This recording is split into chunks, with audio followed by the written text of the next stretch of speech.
everybody, and welcome back to Confessions of a Slow Cooker. I'm Ashlyne Blue, and today is a good day because I get to have a conversation I have so looked forward to having. Jennifer Wayne is someone I've known for a while, but more on the periphery, I would say. I was out of the music business, busy getting divorced and rebuilding my life and whatnot when she was working with my dad, and we'll talk about that. But I knew who she was, and you might also, but if you don't, here is a little background. Jennifer is a musical talent extraordinaire. She has a solo project, which I just found out about. She'll tell you about it. She's one-third of the country trio Runaway June, alongside Natalie Stovall and Stevie Woodward. She was also in a group called Stealing Angels with fellow podcaster Caroline Hobby and Taylor Lynn back in the late 2000s. And that led, I feel like, just sort of, to her starring alongside Caroline on multiple seasons of The Amazing Race. Currently, she is a mom, which obviously we'll talk about in depth. But in her spare time, when she's not momming or singing or writing songs, she also has a custom hat company called American Paint. The cutest cowboy hats, which, sidebar, honesty, I never had a cowboy hat when I lived in Nashville for most of my life. I got my first one here in Colorado. Weird. Anyway, Jennifer Wayne, welcome to the show. How are you? Thank you, Ashlyne. Good. Well, better now that I've listened to you say great things about me. I'm like, no, I'm not. No, but thank you. Yes, You made yes, my yes. day. And Oh, I've of been course. so looking forward to talking to you. And of course, we have known each other and kind of through the periphery, but I feel like once we became moms, we kind of connected more. And I don't know if it's a mom thing or what it is, but even though we're far away, I just have felt super connected to you ever since we both became moms. So I'm so happy you asked me to join you, and I can't wait to talk to you. Oh, well, thank you. And I honestly think it was the fact that we both have experienced a little bit of trouble, or at least, and you'll talk about this at length, but you were willing to tell me that you didn't know if you could have Lily. Like you were willing to be honest when it'd be very easy to be like, no, I knew it was great. Because I feel like most people are um, wittingly or unwittingly a little bit cagey with their information, especially if they're in the public eye. And I understand that. But you were honest with me and I was honest with you. And I think that connected us probably a little bit more quickly. Absolutely. And I think too, just being a mom, obviously connects people, but when you actually go through something like what you and I both have, it's like, wow, I just, you know, it's comforting knowing that you're not the only one struggling, with Yeah. things. And then also it just realize like, wow, what a miracle every child is, and how lucky we are to have them, because you just think about how many million things have to combine and work all at once, for it to happen. And it's just, I mean, my daughter's the biggest blessing in my entire world and life. And so, yeah, I'm very thankful for her, and I'm thankful that you have your baby too. And Cool. I can't wait to talk about being a mom, all the fun things, all the hard things, all the everything. Yes. Okay. So where do you want to start? Because I'm going to leave this up to you. Being a mom is the most difficult job in the entire world, and you get zero pay and zero credit. And I think, for me, just where I'd start is it's it's the greatest thing in the world, but it's also the most difficult because I'm such a kind of a perfectionist where I was straight A student. I was tennis player. I excelled in tennis. I was top ranked. I went to school on a scholarship. I mean, everything I've ever done, I kind of have excelled at. And it's kind of because there's like a path to it, and, if you study and you can get good grades, and there's always kind of been a path to it. And so I'm a worker. And so when I had Lily, I'm like, uh-oh, like, I don't know what the heck I'm doing, and there's no book or guide, or I mean, I'm like, what do I do? I just all of a sudden, like, I'm leaving the hospital and I'm like, I'm supposed to, you're letting me take her? I don't know what I'm doing. Like, is this legal? So, and I'm a perfectionist, so I want to be like a perfect mom, and I just fail all the time. And I don't know what I'm doing, and I've made mistakes. And so I think I don't know. I think that anyone who kind of says, "Oh, I'm a perfect mom," or I'm a great parent," it's like, well, you know what? It's just there's no such thing, and it's That's tough. bullshit. Yeah, and it's tough. And I think talking about it, and also talking about, the struggles that you go through to be a mom, I think that it's okay to talk about. And I think if I would have, talked about it before becoming a mom, I would have felt a little bit, I would have felt less hard on myself knowing that I wasn't the only one that felt this way and that it was okay, because no one's going to be a perfect mom. So I think talking about things, especially when you're in a safe place, and you and I are friends and you're a safe place, and I feel like I felt like I want to share my story, and if it helps other people, I think it's a beautiful thing. So Yeah. that's where I want to start, but I didn't even give you a starting place. It's okay. No, that's great. And it is, and I think um, a safe place, because obviously this is going to be a public place. This is not going to be a private conversation post taping. Um, but I think you have to have a safe place within yourself first, you That's know, so true. because if you don't feel, having a conversation with someone who's not going to be sitting there like judging you or being like, I didn't go through that. I didn't go through that, and making you, even if they did, making you feel badly about something. So yeah, having that other side of the conversation is important. But also, if you are just not ready, you're not ready. And I feel like I hope that this podcast, this show, this episode aids in helping someone get ready. Because, like you said, if you had known that other people were going through some things and maybe you had conversations with them or just within yourself to say, okay, yep, they did that too. They did that too. Then maybe you would have felt more comfortable sooner reaching out to somebody or at least just saying it out loud. I found earlier on in my first trial of the century was my divorce, and I did not keep it to myself. I didn't post about it or anything. It wasn't about disparaging or whatever, but I didn't make any bones about it. Oh, this is funny. Emily West, she said something to me. This is so off topic. Sorry, everybody, but I felt this is kind of a case in point.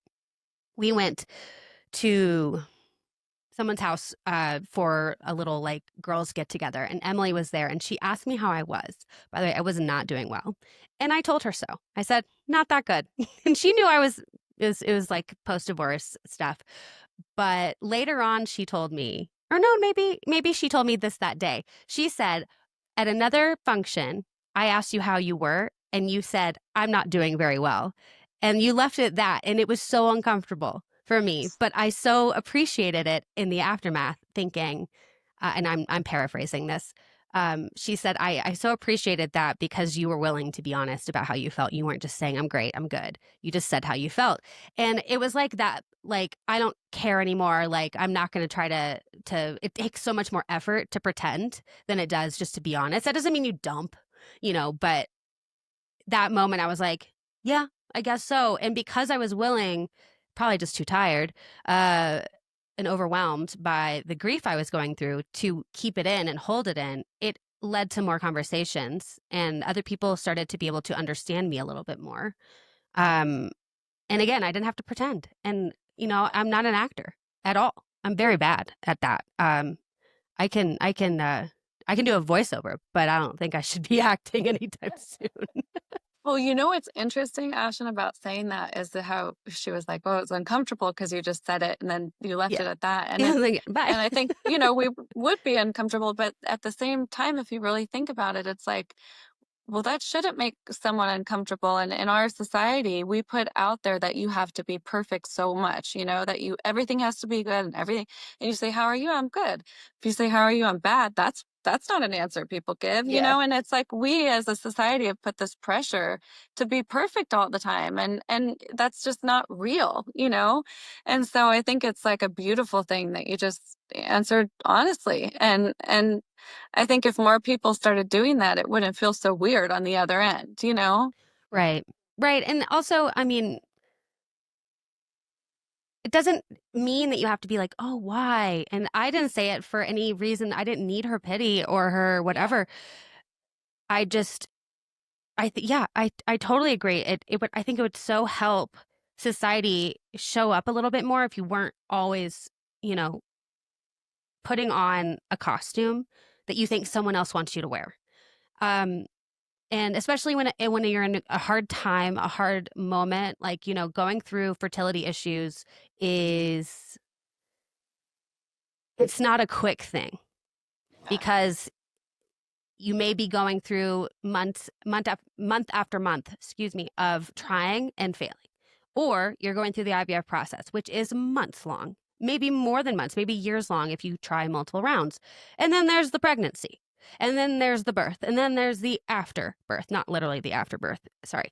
But I know what there you are mean. so many things that Yeah. you are going through. And so if you wait to be better, you're never going to talk to anybody ever. Yeah. Yeah. But And also, I was going to say the perfectionism. People put it on, like society puts it on. But if you're also a perfectionist, like you and I are, double. 100%. Yeah. And I think you and I are probably like hardest on ourselves because that's kind of how you become a perfectionist.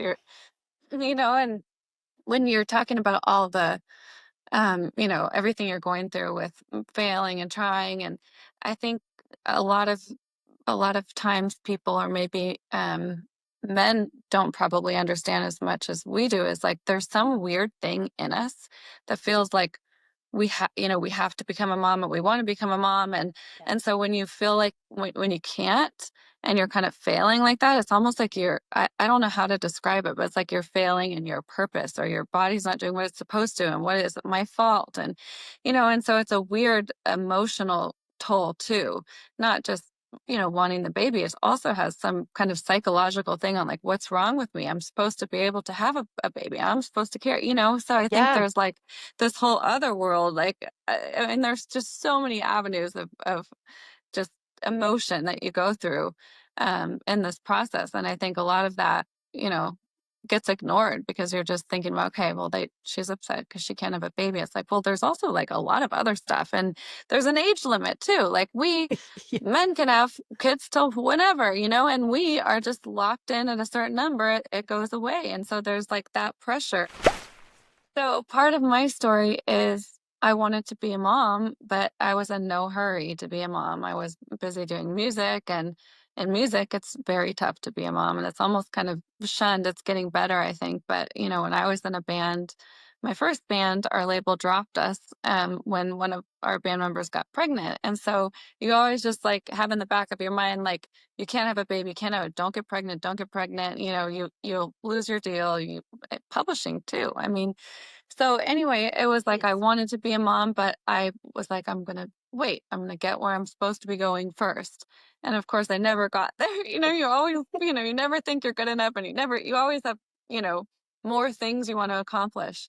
And so when COVID hit, it was like my entire world just stood still, and there was no touring, no music. I was writing, but I wasn't gone. And so I met someone, my daughter's dad, and I just like fell in love so fast, so hard. And we actually spent every day together because I wasn't traveling and there was nothing to do. So you're like living with this person. And I felt like I knew him, and I really didn't. I only knew him for a couple months before we got married. And so, anyway, I also think I felt the pressure of I was going to be turning 40. And I'm like, well, you know, if I'm going to have a baby, I'm kind of at the end. And also, this would be the time to have a baby because everything stopped. Touring stopped. I could actually be home. And so I think like a lot of that, when I Mhm. look back at, "Well, why did I get married so quickly?" I think a lot of it had to do with having a The external child, being a part of factors it. Yeah, and like or the I'm on a biological clock clock. too. Yeah. Yeah. Yeah, I'm on a clock, and gosh, I better do it now. Yeah. And so, and I thank God every day. I'm divorced from Lily's dad, but I thank God every day for him because I wouldn't have Lily without him. And when I was 35, I tried freezing my eggs, and I couldn't do it because I didn't have enough eggs to freeze. And I would do the whole process and they'd go, "Oh, it's like not worth it. I have two eggs in that cycle." And so I really thought that it was going to be a struggle for me to get pregnant, and I thought I was going to have to probably go through IVF and, just a slim chance of getting pregnant. Mm. So, and you can interrupt me. Sorry, I'm just going. But when we got married, So I was on my period the day that we got married. We got married, and whenever that cycle ended, it was like 2 weeks later, I got pregnant. And I was like in shock because I thought, how is this possible? Like I thought I couldn't get pregnant. I thought we were gonna have to, do everything in the world to get pregnant, and I tried to freeze my eggs, it didn't work. And so I was like in major shock. I was worried. I just it wasn't I hate to say this, but I wasn't like excited because I wasn't ready for it and I wasn't prepared, and I just thought, "Oh my god, we just got married." And so anyway, I did eventually, I thought, Around. "Okay, this Yeah. is happening. Come around," and then we went to the doctor's appointment where you're supposed to hear the heartbeat, and there was no heartbeat. And so that was like, I mean, talk about devastating. I just was Yeah. so I had just gotten over the shock of like getting pregnant unexpectedly when I wasn't ready. And then I kind of got around to like accepting it and excited for it. And then there's no heartbeat. And so the doctor was like, well, let's do blood tests just to make sure. Sometimes you can't hear the heartbeat. And so we checked the blood, and that will give us a better sign. So I did the blood test, and I wasn't going to get the result till the next morning. So I went home, and, it's just devastating. I don't even know how Talk to about describe it, but purgatory. yeah, because it's like you think that baby's not there, but then maybe there's a chance. And so then the next day they call and they're like, "Great news, the blood levels are like positive, and we really think, there's a chance this baby is still alive."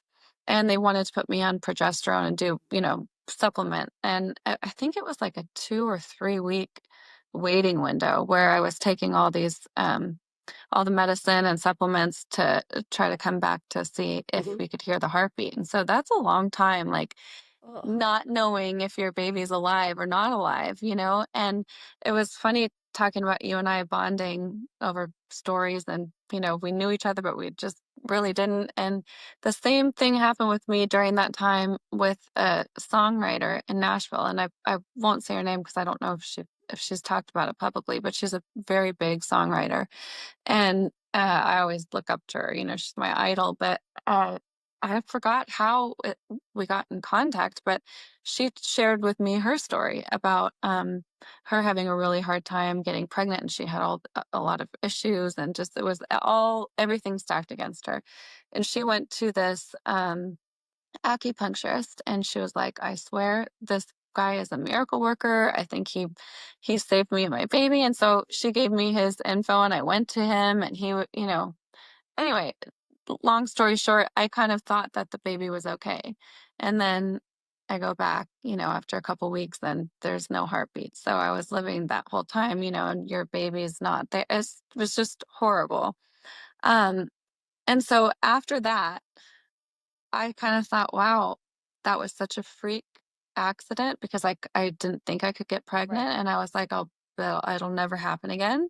And I just remember it was like a morning, but also I thought, but I was kind of trying to see the positive and like comfort myself. I'm like, but I got pregnant and I had the chance to feel like what it felt like to be pregnant. I'll probably never feel that again. But your body And did then it. It did do it.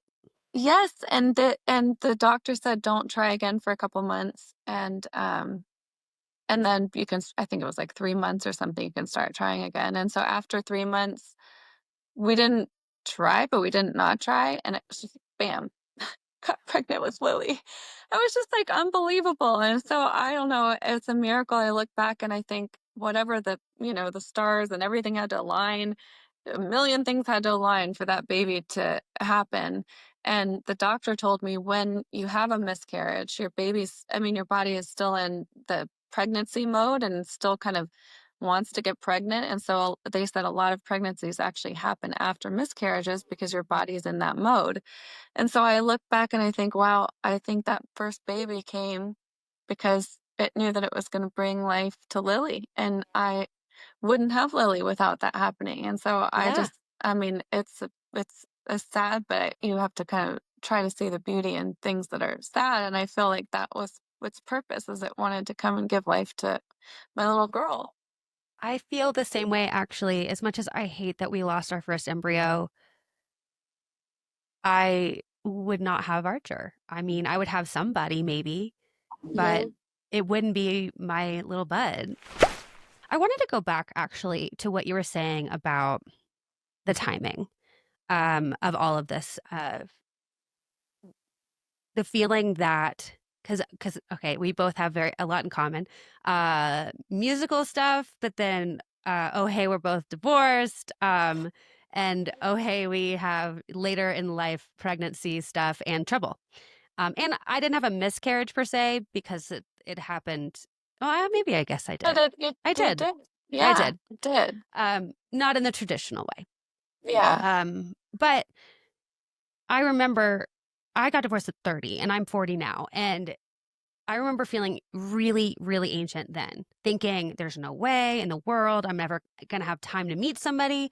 And then, I just went through this whole divorce process. I'm not trying to rush it. Like, it just felt like time was so against me. And it felt impossible to navigate at the time. I just, because my planner side was like, okay, got to find someone. We have to like know each other for a while, and then I guess we'll get engaged, and then we'll get married, and then we need to have some time to be married, but then I'm doing the math, and math is never good for me, but I could do 1, 2, 3, 4, 5, and I was like, geriatric is pretty close now. Like, oh my gosh, oh my gosh, oh my gosh, I'm never gonna get anything done. And what that can do, though, and you were mentioning it, and of course, what you had with the COVID thing is you had like a pause in life. You weren't on the road. No one's expecting you to do anything. You met somebody. You're kind of like you are literally quarantined with that person, which can be good or not good. Um, for me, it was my first year in my new marriage. And I called my parents crying in a good way and was like, I married the right guy. Because spending so much Thank time with him, I God. was like, yeah, this could either be really bad or really good. And anyway, that puts pressure on you to make decisions that maybe you wouldn't have to make if you didn't have the time clock. And sometimes 100%. it works. Sometimes it's great. But sometimes it can lead to making a decision you kind of wish you hadn't made. Of course, there's a silver lining. Lily is here. But Yes. I hate that for women because like you said, the guy doesn't have to really worry about that as much. They might have other things to worry about, but that's not one of them in the same way. And like Yeah. all these sports stars that you see, like they can have like 5 or 6 kids and you never know because they weren't having to stop their job. And I hate, I did not know Same with about, singers. Same with guy right. singers. I did not know that the label dropped because of a pregnancy. That is insane. It kind of sounds illegal, um, but Well, that's the wording wasn't that, but that was the reason, okay, you know. yeah, um, illegal in reality. Yeah. Um, And in today's world, it's probably tougher, but back then, that was like 15 years ago, so it was different. yeah, yeah, I hate that. Yeah, because like people, it's like, okay, do you want us to progress as a society, or do you want us to stay in the Stone Age? And then that goes back to your point, or not the Stone Age, the 50s. Um, that goes to your point of feeling like if you don't have a child, like the workforce is kind of saying something against becoming a mom. And then the culture is saying something about not becoming a mom. Yeah. And that's like kind of what you're meant for. That's what being a female is meant for. And so where do you live? How can you live in with all of those parameters? Like you're just like bumping up against something that doesn't necessarily think you're in the right spot. And not to mention what's going on in your own brain and your own heart. So I just bless you. Bless you. Well, thank you. Well, you know what is interesting about you saying that is like I look back and I just think if I could give advice to my younger self, I would just say I wouldn't have worried so much about getting to wherever I thought I was going Yeah. before I started having kids. I would just tell that person to start earlier if it's the right Yeah. person obviously you're with, but like don't wait to have kids. Don't think, "Oh, I got to do this before I have kids, or I got to do this to have the kids." Because for one, you're always going to want more. You're never going to be where you think you're going to be, and you're never going to be ready to have kids. You're just never going to. It's so, you just can always find a reason to not have them. And then you get to a place where you're like at the time where you can't have them anymore. And Lily is the only child, and I want 10 more of her now, and I just look, and I won't be able to. And I look back. So if I could give my younger self advice, I would just say put more um put more focus on being a mom Mhm. than there was zero focus on that. It was all career. And that's great to have, focus on career. But I also think being a mom is the best thing I've ever experienced. And it's the best thing that it's ever happened to me. So I would tell my younger self, put just as much focus on starting a family than your career, because they're just, you can do both. People will tell you can't, but you can do both. And your career, you're never going to get where you think you're going. And so if you miss out on being a mom, for me, it's the greatest thing that's ever happened to me. Yeah. So that's one thing, like in this, if anyone's watching this and you're worried about like a time, you're like, I can't do it now because I have this. Okay. Just don't put all that, um I don't know what the wording is, but don't miss out on the moment because you think you have to wait for something else. If you're with the right person and you want to be a mom, start earlier. you know that's what I would tell my younger self. Your life can adjust around it. And there are plenty of examples out there of that. And I think also the other tip that you sort of gave by your own story is that you tried to freeze your eggs. That's another way to at least try to do a little bit of both, Yes. because that's one of my issues right now. I get asked the question all the time. I'm sure you do too, with only children. Do you want to have another? And most of the time, it's because people think I am a lot younger than I am because I have always skewed on the childlike scale. um, but I'm like, no, I'm actually good, because what we would have to do is another IUI. Marcus's swimmers are on ice down in Denver, as far as I know.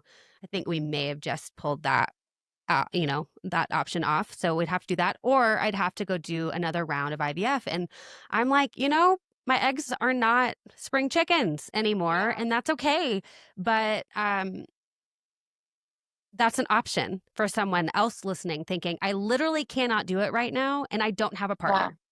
I don't have Yeah. someone I'm with. I don't know, but I do want to give my body the best chance possible. And the best way to do that, it's not like a super cost effective way, but it is the best way to do that. I mean, excuse me, the best way to do that is to attempt to freeze your eggs as young as you possibly can, because the younger the eggs are, the better chance that they will get to the next stage in IVF or IUI, whatever the case is for you. I guess it's IVF if you do that. Um, so yeah, I think you kind of did both. You gave yourself a tip, but you also tried I to. did try, but I like to your point, I tried a little late. I was 35, and if I would have tried at 30 or 28, maybe it would have been better. So I Mhm. do think, to your point, like if you're younger and you're not ready, I think it's a great thing to do. And I mean, it's like a no-brainer to me, and you would spend that much money on something else, but you Right. buy a new car, but you're not gonna. So I think the word I was trying to say is like importance. Put as much importance on being a mom, if that's something that's on your heart, than you do Mhm. on other things. Yeah. And that would be part of it. It's like, well, dedicate that money and time into freezing your eggs, and you know that you have them. And it's Yeah. so interesting. I did this show with Kelly Pickler. It was called I Love Kelly Pickler. It was on CMT. It was kind of like a I Love Lucy show. But Yeah. that's how I started the egg. So I didn't even know about egg freezing.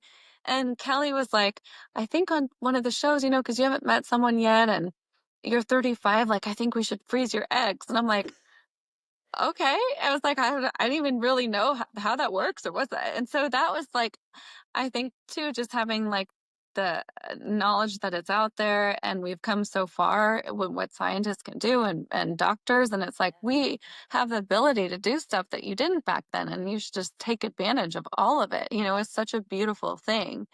Oh, I know what I was gonna say is at the time I was like, "Gosh, Kelly, I don't know, that's kinda, like, weird. Is that, like, kinda playing God?" And she goes, "Honey," in her accent, she's Yeah. like, "God gave us all brains, and he gave those scientists and doctors the brains to figure out how to do that. This is God's work here." And I'm like, she's so right. God gave Yeah. us the ability to do all this stuff, and she's so right. You know, why would I think anything else? So anyway, she's wonderful, but I do I love think, her candor. I know. Um, I do think that that's a great, beautiful option if you don't if you're not with the person that you want to be with, or even if you are with the person you want to be with and you're not ready yet, like you said, it's like great, do it. Don't think twice, just do it. I think all of this can be chalked up to two things. One of them is to be present in your life, your actual life, like every single day, which of course you need to be every day. But when you're in pursuit of something like your career, um, it's easy to always be thinking of the next and where you want to go and what step do I need to take to get there. And it's easy to, if you're a planner or a perfectionist or type A or all the above, like myself, to think once I this, then I that. And to think that there's no way that you could possibly have a wrench thrown in and it be a good thing. I will say one of the best things about Coloradans, now that I've lived here almost a decade, which is insane, Wow, I can't believe that. I know, is that one thing they do is bring their kids into everything they did before they had them. A lot of times it's their older parents because they were into sports or like, mountain biking. Things are like intense. Um, and some people decide not to have them at all and continue doing that. But a lot of them eventually decide, okay, I do want to start a family. And you will see on the trails, on the mountains, like slopes, everyone just has their kid, just part of it on the bike. So awesome. They bring it in. I think actually they're not Coloradans anymore, but Patrick and Harmony Tracy, Patrick will like he has them doing stuff early on. He adopted that mindset early, and I loved it. But yeah, you just like you have a life, bring them in, as opposed to Yeah. you have a life, stop it, change it, move it, and like think about it. I think the most positive way is to think about it as they're joining your life in the best of ways, and they're going to love it because it's a life you painstakingly made. And so thinking that you have to carve out who you are to become a mom, I think is detrimental to just the natural order of maybe what could happen if you just didn't mentally let that in. Um, 100%. That's a great way of putting it. but then also at the same time of being present, think about the future. Think about like if you're a woman, you got to think about how old you are because what you cannot do is decide when you're going to meet someone. That just is not something I tried. Post divorce, I Yeah. tried so hard. Ooh. You can't make that happen. You can't decide if you're going to meet somebody when you're like in high school, in college, after a divorce, before you're 40. You can't. And so Yeah. instead, what you can do is plan for the fact that you're going to turn 40, 35 at some point. So if you know you want to be a mother, think about that ahead of time, regardless of what your personal life is. And maybe you don't want a partner at all, and that would be a lot easier. But if you do, I would suggest being present in your life, but also thinking ahead in terms of, all right, I want this, momhood. So I don't have what I want and who I want to be with to do it. But because I know that, I'm going to go ahead and take steps to make sure that I have the best shot possible at becoming a mother. Yeah, and you know what's very interesting that I did not know before I went through the egg freezing process is I just thought like we had our periods and our body created eggs each cycle.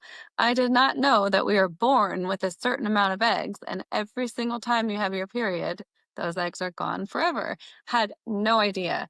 So when I learned that, I'm like, wow, that's crazy. And everybody's different. Everyone, some people continue to have eggs until their late 40s. Some people Hmm. stop in their late 30s. And so you just don't know what your number is. And those eggs are gonna be gone anyway, because they're gonna be gone through that cycle. So if you freeze your eggs, you're not they're gonna be gone anyway. You might as Right. well save some of them, Right. Right. and even if you don't know if you want to be a mom, but you just want to have the option, it's like at least you're giving yourself that option. And I think that that's kind of empowering, is knowing that you have that option, because if you don't and you're 45, you probably don't have it anymore. Yeah. Oh, and that leads me to think, okay, so we were talking about freezing eggs, but also I highly recommend, and I'm sure you'll agree with this, just going through what you had to go through, getting checked out on all the other levels. I found out I have a little bit of a thyroid issue, not something that is like concerning to my life without trying to get pregnant. Like, so today, it's fine. But it was enough for a pregnancy to be potentially jeopardized. And so they put me on levothyroxine for forever, before and during, and a little bit after the pregnancy was over. And so those little things could have kept me in the dark forever of not knowing why. The same thing for Marcus. He found out he had an obstruction. He had to go get his sperm manually removed, which was delightful for him. Um, and which is why they're on ice. But like being willing to go find out the hard news that maybe you don't want to know right now, because it would be a lot easier just to try and see what happens and kind of have that fairy tale of, oh, we tried, we got it. It's a lot easier just to roll the dice and hope. But hope, especially with the clock, does not necessarily get you where you want to go. That doesn't mean that you're gloom and doom. I feel like just like, at 40, you start doing mammograms. I'm getting a colonoscopy next month because I have issues in my family, and I have no reason to think I have any problem, except for I have gut issues out the wazoo. But like, I want to know, because if I don't Practice. know, I can't take care of it. And so with Yes. fertility, it's the same thing. I feel like if you don't know that you have, for instance, my sister has PCOS. She didn't find out until she was trying to get pregnant. And there were signs, so many signs when she was young. And so if you don't know what's under the hood, you can't help and aid and maybe redirect or take. Sometimes it's just the easiest fix. Sometimes it's taking a particular medication to get rid of X, Y, or Z, or to flourish, make something flourish. Sometimes it's getting on birth control for a month to reset your system. Like, there are so many things that science, to your point, can do that. But if you don't know it, you can't help or aid or fix or redirect. So it's knowledge is Yes. power. How many times Yeah. have we heard that in our lives? Well, and you just said it so much more eloquently than I was trying to, but like when you're younger, you put all this effort and focus on your career, and it's like Or just not put a getting little. pregnant. Yeah, yeah, exactly. We're not getting pregnant. But like you should take the time and effort to do things to help your body, and to put a little more focus on motherhood too, even if you're not doing it right at that moment, and that's part of it, is like be prepared, check, see what's working, see what's not working, see where you could help. I think all of that is, like, you just said it perfectly, but like if I could tell my younger self, it's like just focus, put that in your mind too, not just music. Yeah. Think But about all and that and stuff. I want you to get I love that you're giving your younger self advice, because I'm sure someone out there is, career minded and is wondering how to balance or thread the needle, however you want to describe that feeling. But I also I don't want you to be so hard on yourself. I think Oh, you you chose what you chose because you wanted to do it. And maybe, it's a lot easier to say now, like, I wish I would have done stuff. I mean, if we could write our lives like we write a song, that would be so cool. But we would be so dull. that's so true. What would you God have? bless the Hold broken on. road would have never been a hit. Exactly. Um, that takes me to the writing of it. You've been writing some songs about motherhood, yeah? Yeah, and what's wild, just thinking about all this is like I did try so hard to not get pregnant, and you're so worried about, music is gonna drop you if you get pregnant. And then I had Lily, my daughter, and I've been just so focused on music before her and trying to get Runaway June, my band, which is, we had a little bit of a success thanks to your dad, Mm. but just never kind of got where we wanted to go. And so it's just so funny how I had Lily and I started writing these songs about being a mom, just all the things I feel and experience being a mom, and they were written to her, so every song is to her. And I thought I was writing them just for myself and just like therapy, or I don't really know, just getting it out. And I never write by myself too. I always co-write. So these were the first songs I really truly I mean, I've written a couple, but I was just writing by myself, and they were all things, just real raw emotions, and being very honest about my situation, and all the one of them's about guilt, about Lily growing up, with divorced parents, the last thing I wanted to ever do for my kid, and so anyway, I started writing these songs, and I sent them to a few people, and the reaction I got was like awesome, which is so Mm. crazy for me because I'm like never even wanted to be a solo artist. I don't want to be a superstar. I don't want to do any of that stuff.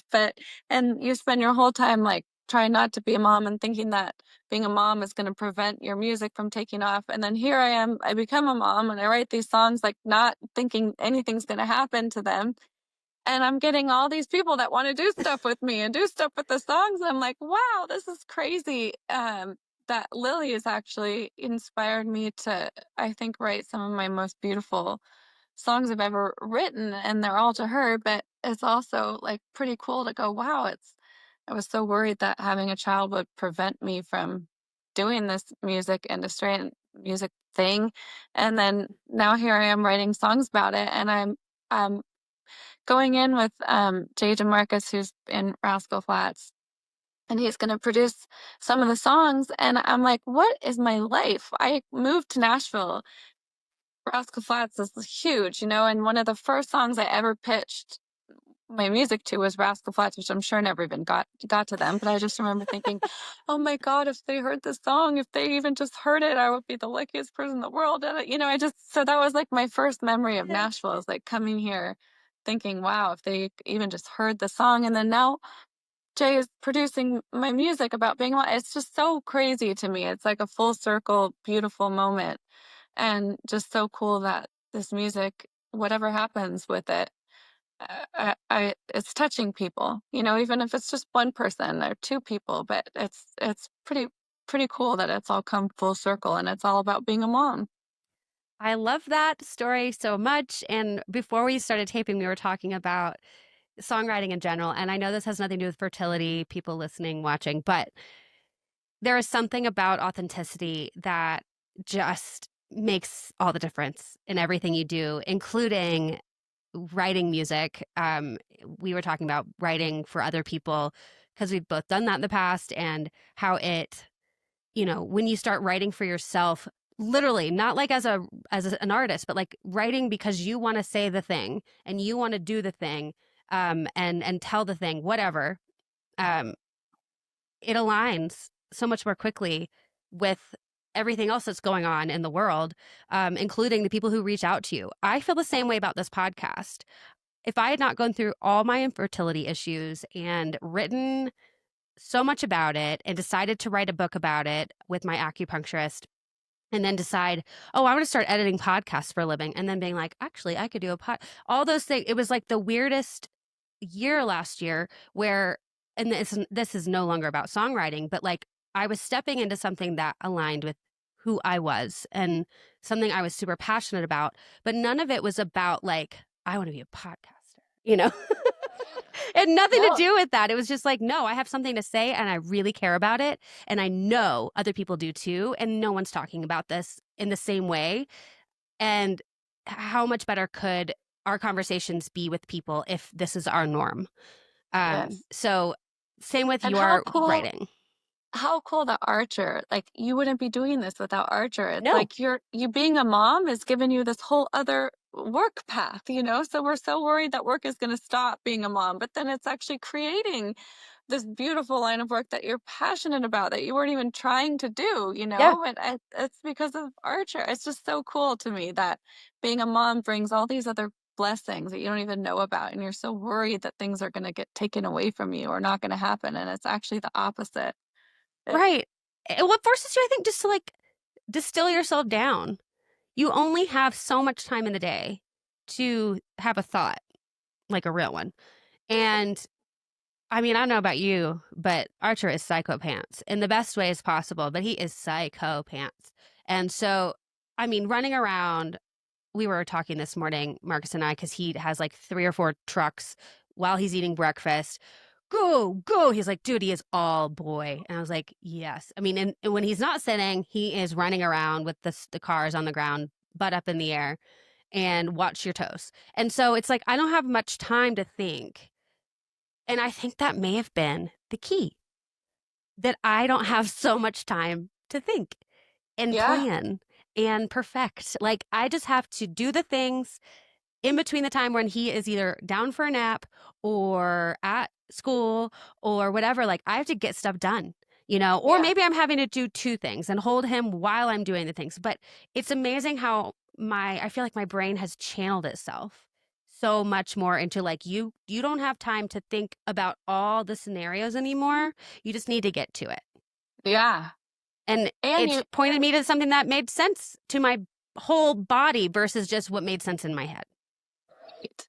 And also, like you were saying about being present, when you don't have time and you're chasing around a kid, you don't have time to not be present. You No. know, you're present with that. I mean, and it's kind of a beautiful thing because it does stop your mind from thinking about a million other things because you're worried about just this kid right here in this moment, and it's 24/7 nonstop unless, like you said, they're taking a nap. Just, So it's which is kind of very this. rare these days. Oh, yeah, I know my Lily is starting to not nap, which is, anyway. But and also everyone that meets her, they're like, "Oh, she's like a boy. She's got boy energy. She is just same way." I mean, she's wild off that. I had her birthday party here a couple days ago, and it literally looked like my house was turned upside down and shook. And like I spent all day yesterday cleaning, and I'm not even there. And Oh, then it looks good from she's like, here. thank you. But it does force you to be present, and it's kind of a beautiful thing too, you know? Yeah. Like it's really I think about it all the time, and because Lily will even tell me I'll get on my phone if she's calm for like a second, I'll get on my phone and she's like, "No phone." And I'm like, wow, she's Okay. even aware of like the phone takes me away from her. She's Mm. 3 years old, but she still figures that out. And so I like really, I'm trying hard to not be on my phone as much because the tendency is to always just pick it up, even if you're just checking something, you Right. know? And Right. she notices. And so it's kind of this beautiful thing where like your kid's putting you in check. Like she's putting me in check and it's a good thing, you know? Yeah. She's like going, "No, you're going to be present with me and I want my ball," or whatever it is, you know? And so I don't know, that's like one of my favorite things about being a parent is it's like, wow, I'm really like I'm in it with her. Well, and Every also, second of every day. yes, I feel like maybe the way that this can be described when you're, ironically, as the parent being with your child, you're sort of put into a childlike mentality. You're forced into it, and they're not thinking about their phones. They're not thinking about, any of the external stuff, the news, all that. They are so present. And so that when Yeah. you're with them, even when you're not, but as a mom, you just kind of become you just become forced to be present in those moments that you do have, Yeah. with them or not. And yeah, it's so nice to not think so much.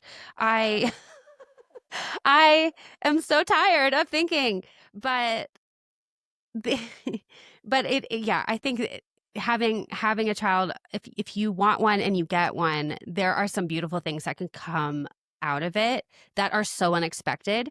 And I was seeing the other day, it was a meme of some sort, but not like a funny one. It was like facts, and I wish I had it.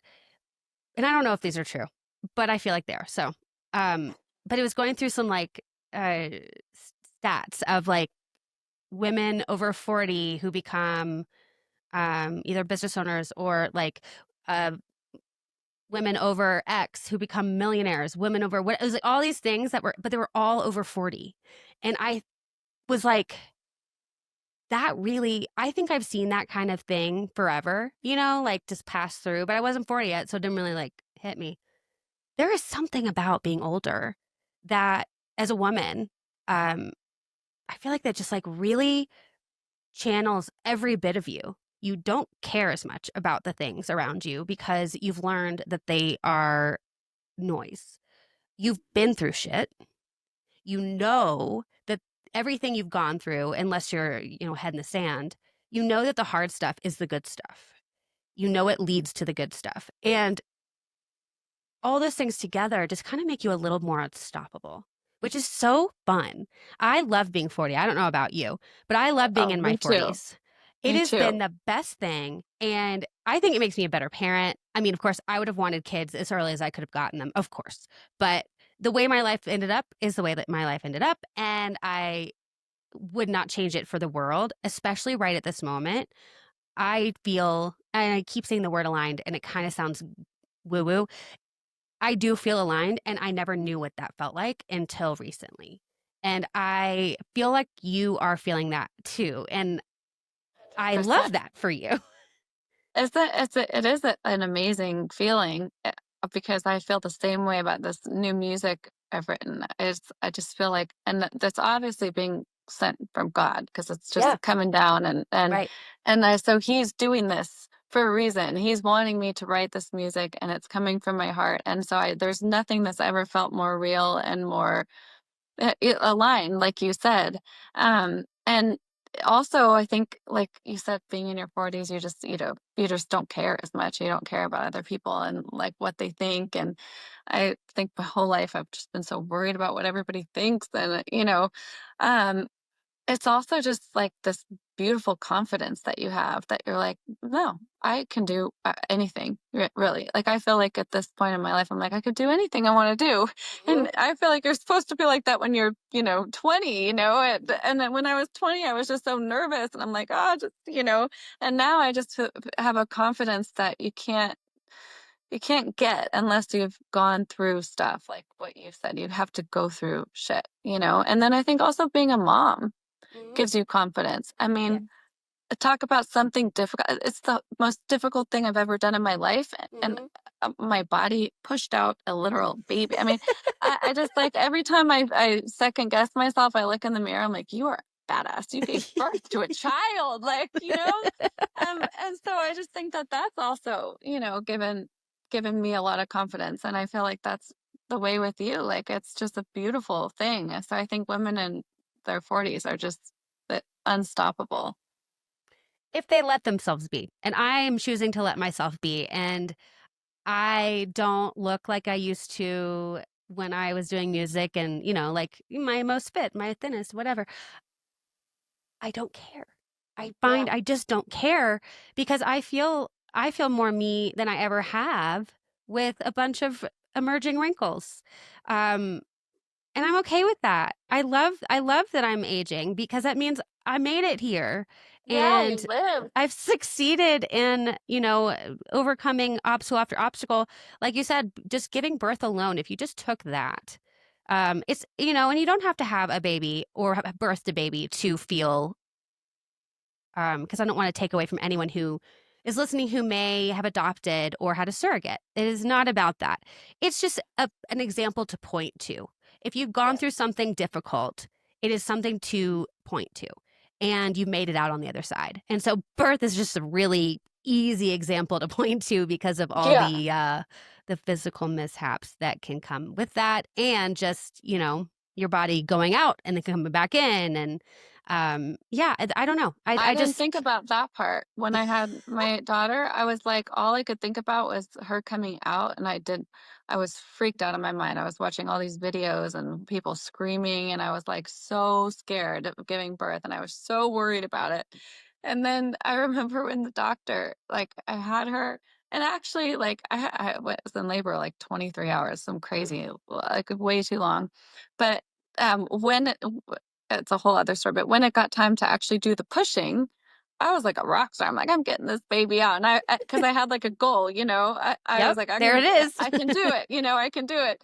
But then, so that part was actually easier than all of my fear before that. I had such fear about actually the pain of it. And, but I remember the doctor was like, okay, here's your, underwear or your diapers that you'll have to wear, and here's the ice and whatever. And I'm like, wait, what do you mean? She's like, well, yeah, It's your gonna body hurt. has to heal. And I'm Yeah. like, oh my God. I'm like, I never even thought about that. I'm like, I just was so worried about the labor part. I'm like, I'm like, my body's gotta heal. It was so funny because I'm like, wow, this is like worse than the actual birth part, and I was so worried about the giving birth part. I didn't think about the after part of your body has to then go back to normal. I did not have that because I had 36 hours of Oh my labor. gosh, are you kidding? and Did you have a then C-section? and then I pushed for like 2 in that 36, and then she was like, "One more time, but his head's not fitting." So, Oh we're gonna have to my, do a C-section, and I was like, oh my gosh. "Cool." Oh my gosh. But my And then scar's pretty cool. but your body has to heal that way, It's Oh, like, man, gosh, that I was can't even imagine. rough.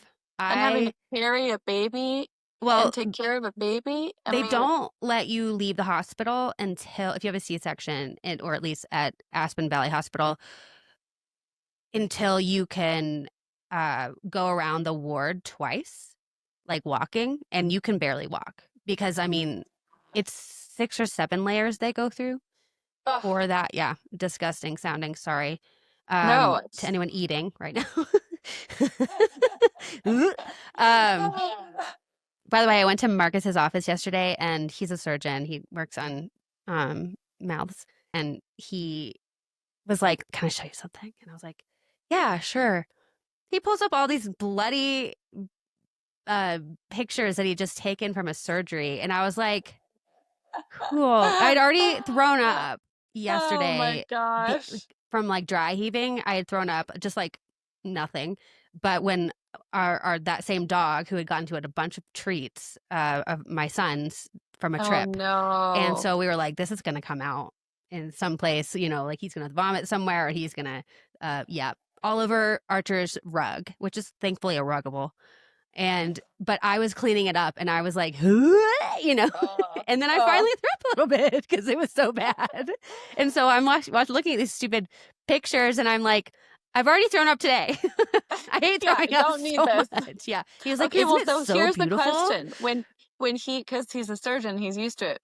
But did he watch you get the Oh, cesarean? yes. And He was was he on the okay? other side. Yes. He was He on the other was. side. He geeked out on it. Oh Uh, my gosh. yeah. He has I a guess I picture thought of the maybe whole that would. thing. Oh my gosh, that's so funny. I thought maybe since it was like you Yeah. and a baby, he would be like, No. it would be No. different. Oh, They were that's like, "You want so to come over funny. here?" I remember because I was out of it, but I remember him being like he was taking photos and the whole nine. He was all about it. But he also grew up in the OR with his dad. His dad is retired now, Oh, but a okay. general So surgeon. So he loves he's the used cuts. to it. Yeah. Yeah. Yeah. But yeah, You he know was all about it. what's so funny, which I didn't realize, but when I got the epidural, Mm. I waited like for a long time because I don't know why I wanted to know what the pain felt like. And so, and then after a Masochist. while, after like 10 hours, I was like, okay, I don't need it Okay. anymore. But when I got the epidural, they made, my daughter's dad leave the room, and I'm like, I don't care if, if he leave. And they're like, no, it's not for you. It's for It's for him. usually the dads will all pass out watching the epidural. And I was like, oh my God, this is so funny. The moms are here giving birth and the dad can't even take the epidural. Yeah.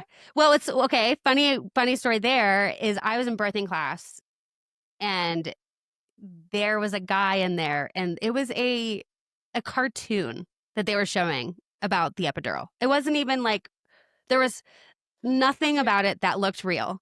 All of a sudden, clunk on the ground. He falls out of his Oh seat. my gosh, that is funny.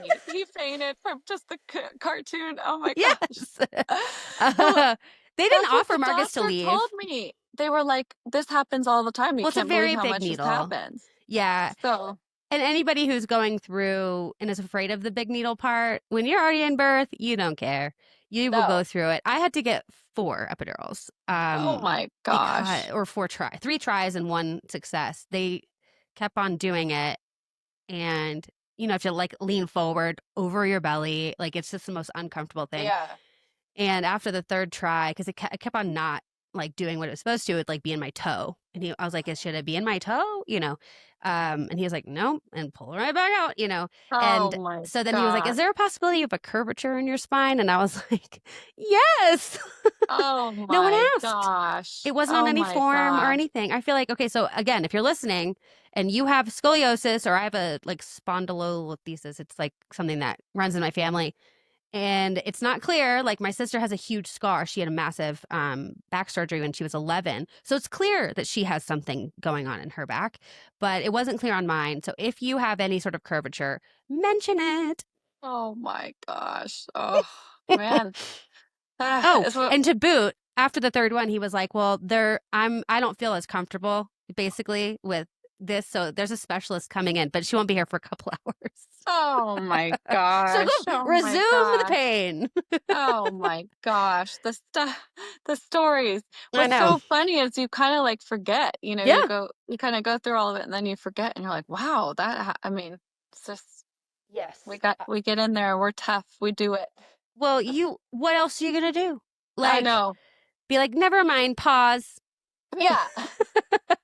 Pause like a show. Like, that's too much drama for me. Thank you. Yeah. That's what I thought when Lily was far enough along where I'm like, okay, well, she has to come out. And there's only like 2 ways to There's come only one out, for this. Yeah. I can't just go, nah, I don't want her to come out. Like, I'll just skip it. Yeah. I'm like, no, she's coming out, whether I like it or not. Oh. Okay, so I want to move on to the last part, because you already gave us your tips for your younger self, and I love them. This segment is called Hot Potato, and it's usually about things that maybe someone has said to you, whether it was in between trying, or, you know, maybe like you're getting older, you haven't started trying, you haven't met someone. It can be awkward. It can be flat out rude. It can be anything. But just like, is there anything that has happened in and maybe just as a mom? It doesn't matter if it was just in the pregnancy part or trying. Is there anything that anyone has said to you that was like, whoa, that you maybe wish they hadn't said, or maybe a cautionary tale for someone else out there? And if you don't, you don't.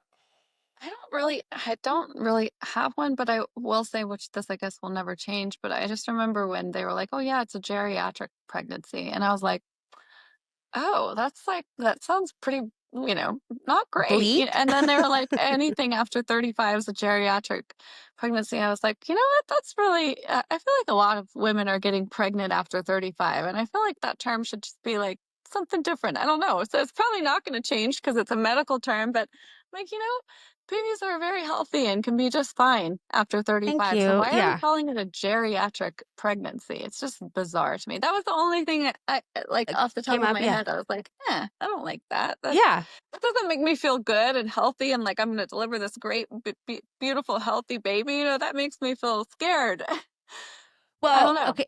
And I think they started up, at least up here in the mountains, and it's pretty progressive area. Who knows if this is anywhere else, but progressive as in like um medical stuff. Like Yeah. it's Yeah.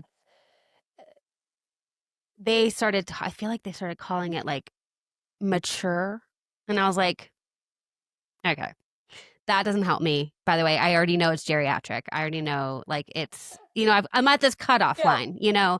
so Yeah. I think I almost like high risk better. Like, Yeah. they did I say like mean, certain things are high risk, And I almost prefer that to geriatric because geriatric sounds like you're Like in you're in a a geriatric wheelchair, ward. like Yeah. 90. Yeah. It doesn't give you confidence. And I was talking to my acupuncturist for an episode, and she was talking about how, like, if your body doesn't feel like it can, it's harder to get there, you know? Like, if so, and she was talking more in terms of fight or flight mode. Like, if your body doesn't feel like it's a safe place to carry a baby, that's something that she does in acupuncture, uh, on top of other modalities for helping with fertility. But one of them is the stress level, and that's one thing that's very prevalent in trying to get pregnant, especially when you're older. You already have the added stress that you're older, and they throw terms around like geriatric or mature or high risk or whatever. That just makes you feel like you're a ticking time bomb. And one of my friends said, she said, I want to come on to the podcast at some point, but she's not ready yet because she hasn't even gone through the transfer process, but she's had so much issue in her past. And she said, I feel defective. And I was like, yeah, that's how you start to feel defective. Yeah. And Yeah. people aren't defective.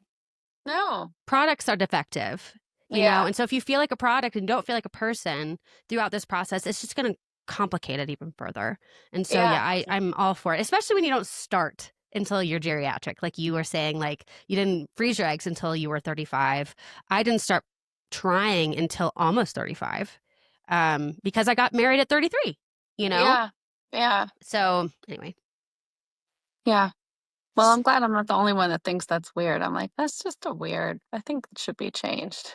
Well, and So, I feel like it accelerates how you're already feeling. It just yeah. like adds to it because if you're already feeling old and then someone tells you you're on death's door, Exactly. reproductive wise, then yeah, your confidence level in your body to do what it's supposed to do is not going to be like super high.